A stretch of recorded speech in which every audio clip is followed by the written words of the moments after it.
ஒரு சிறிய கிராமத்தில் அருண் என்ற ஏழை சிறுவன் வாழ்ந்து வந்தான். அவன் மிகவும் நல்ல மனம் கொண்டவன். ஆனால் அவர்களது குடும்பம் மிகவும் வறுமையில் இருந்தது. அவன் தினதோறும் காட்டுக்கு சென்று விறகுகள் எடுத்து வருவது வழக்கம். ஒரு நாள் அருண் காட்டுக்குள் சென்று மரக்கட்டைகளை எடுத்து வரும்பொழுது ஒரு பழைய கல்லின் அருகில் மண்ணில் புதைந்திருந்த ஒரு பழைய விளக்கை கண்டான். அவன் அதை கையில் எடுத்து அதன் மேல் படிந்திருந்த மண்களை துடைத்தான்.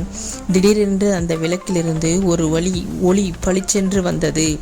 அதிலிருந்து மந்திர பூதம் ஒன்று தோன்றியது. அதன் பெயர் சின்னு. அருண், நீ இந்த மந்திர விளக்கை கண்டுபிடித்தாய். நான் உனக்கு 3 விருப்பங்களை நிறைவேற்றுவேன். என்ன வேண்டுமோ கேள் என்றது. அருண் சிறிது நேரம் யோசித்தான். பிறகு சொன்னான், என் கிராமத்தில் எல்லோருக்கும் உணவும் நல்ல வாழ்க்கையும் கிடைக்க வேண்டும் என்று கூறினான். ஜின்னு சிரித்தது. உடனே கிராமத்தில் நல்ல மழை பெய்தது. வயல்கள் பசுமையாக வளர்ந்தது.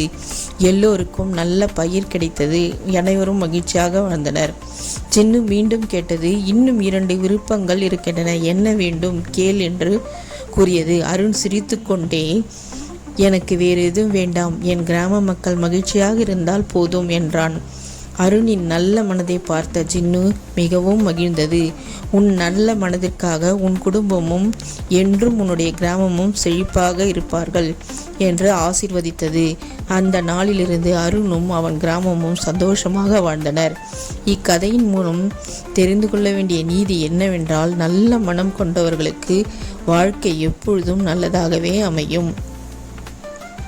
இக்கதை உங்களுக்கு பிடித்திருந்தால் லைக் பண்ணுங்கள், ஷேர் பண்ணுங்கள், சப்ஸ்கிரைப் பண்ணுங்கள்.